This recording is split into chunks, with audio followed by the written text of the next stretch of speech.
네, 여러분 안녕하세요. 용님입니다. 네, 우리가 벌써 예단 훈련을 시작한 지 벌써 3부를 찍게 되었는데요. 우리가 좀 배웠던 것들을 좀 돌이켜보면 1부에서는 우리가 성경적 세계관에 대한 가장 기초적인 개념에 대해서 이야기를 했습니다.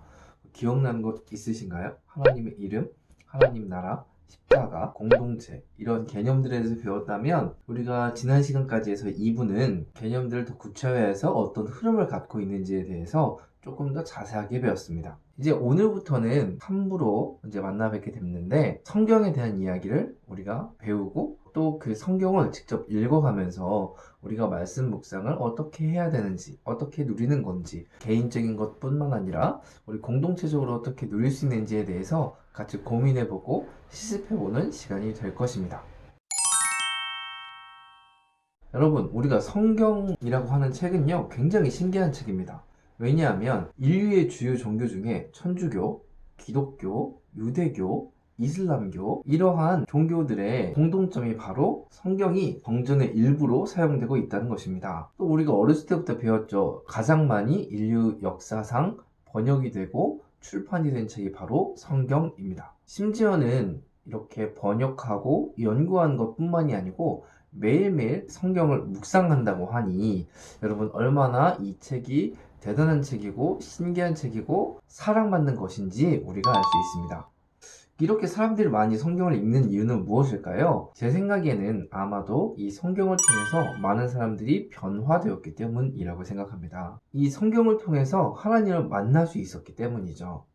그래서 이 사람들은 하나님을 만났을 뿐만 아니라 성경을 통해서 하나님의 자녀가 되는 특권을 누리게 되었습니다. 그래서 나를 향한 하나님의 사랑을 깨닫고 우리가 힘든 일을 경험할 때마다 위로하심, 그리고 격려 이런 것들을 경험하게 되었죠. 더 나아가서 성경을 통해서 하나님이 세상을 어떻게 이끌어가고 계시고 지금은 어떤 일을 하고 계시고 앞으로는 어떤 일을 하실 것인지를 우리가 깨닫게 되고 그것을 통해서 그 사람의 인생의 목적과 방향이 설정된 사람이 엄청 많았다는 것입니다. 이 성경에 대해서 우리가 조금 더 생각해 보도록 합시다. 제가 이것에 대해서 아마 일부에서 얘기했었던 것 같은데요. 여러분, 우리가 이미 배웠습니다. 하나님은요, 인간을 창조하시고 인간과 소통하기 위해서 텍스트라고 하는 미디어, 성경을 통해서 우리 인간과 소통하십니다. 그래서 우리 이 텍스트를 통해서 과거에 말씀하셨던 그 하나님을 지금, 오늘, 여기에서 만나게 되는 것이죠. 이 성경은요, 사실 창세기부터 요한계시록까지 이 성경 66권을 모두 다 배워야 됩니다. 그런데 여러분, 그게 쉽습니까? 너무 어렵죠. 그래서 이 성경마다 자세히 알면 좋겠지만, 먼저 성경 각 권의 대략적인 개요를 알아서 이 성경의 맥을 알아가는 것이 중요합니다. 그래서 제 생각으로는 이것을 이 교재 4부까지 모두 하고 나면 그 작업들을 시작하려고 합니다.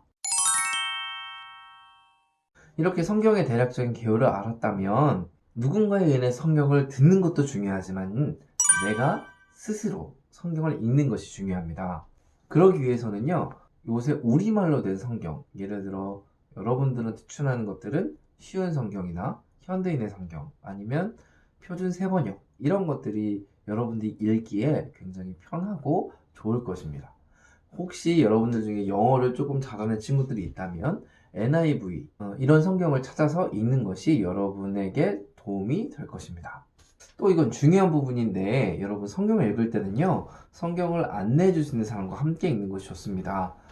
여러분들이 성경을 읽다 보면요, 이 성경에서 이야기하려는 것보다 오히려 여러분이 마음에 드는 부분, 여러분 마음에 위로가 되는 부분을 자꾸 찾아서 읽으려는 경향이 있는데 그것이 아니고 성경 원래 저자가 원래 처음 쓰여졌을 때 어떤 의도를 가지고 이걸 썼을까를 고민하면서 읽는 것이 중요합니다. 그렇기 때문에 저는 여러분들이 성경을 읽을 때는 목사님, 전사님, 부장 선생님, 담임 선생님 등과 같이 여러분들을 지도해 줄 수 있는 사람과 함께 성경을 읽는 것을 추천합니다. 그래서 같은 본문도 읽고 성경에 나타난 그런 배경 지식들 있잖아요. 역사적인 것이라든지 문화적인 것이라든지 아니면 지리적인 것을 그렇게 서로 함께 알아가면서 배워가면서 성경을 읽어가면 더욱더 풍성하게 읽을 수 있습니다. 또 여러분의 교회에서 성경 강해를 혹시 하고 계신 교회가 있다면 그 본문을 계속 읽어가는 것이 좋습니다. 설교 말씀을 계속 듣고 있다면 처음부터 끝까지 계속해서 읽어보시는 게 좋습니다. 그리고 대략적인 내용과 집중적으로 볼 수 있는 그런 것들이 함께 여러분들에게 가지게 된다면 더욱더 성경을 풍성하게 누릴 수 있습니다. 혹시 여러분들이 교회에서 성경 큐티를 같이 하고 계시다면 그 성경 큐티 책을 함께 정하고 그것을 함께 묵상하고 함께 나누는 것도 중요합니다. 그래서 같은 본문을 가지고 어떠한 서로의 관점이 다른지, 하지만 또 큰 맥락은 어떻게 우리가 잡고 가야 되는지 알면 교회 형제 자매들도 함께 이 성경에 대한 이해도, 그리고 이 성경을 통하여서 우리 교회에 어떻게 적용할 수 있을지를 고민하면서 묵상한다면 더 큰 은혜를 누릴 수 있을 것입니다.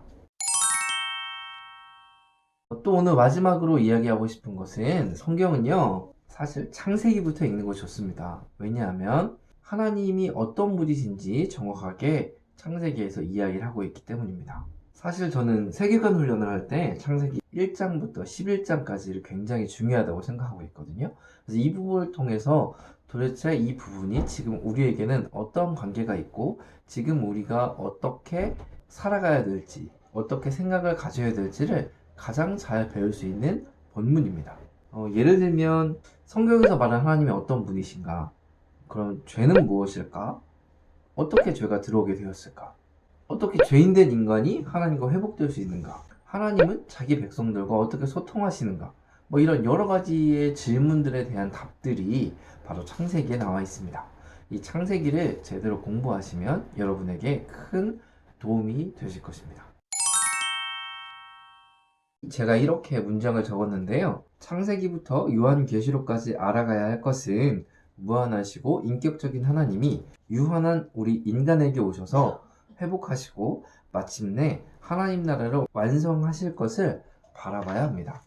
왜냐하면 성경적 세계관의 가장 큰 중심, 핵심이 바로 하나님 나라이기 때문입니다. 왠지 배웠던 것들을 다시 한번 복습하는 시간 같지 않으세요? 성경에 관한 부분, 말씀 묵상에 관한 부분을 우리가 실제적으로 배워나가고 또 실제로 실습하게 될 것입니다. 여러분은 성경을 사랑하십니까? 이 대답에 우리가 앞으로 성경을 어떻게 대할지가 결정되는 것입니다. 저는 여러분들이 성경을 사랑하고 이 성경을 묵상하는 것이 기쁘고 재미있어서 하나님을 더욱더 알아가는 즐거움을 누리시기를 축복합니다.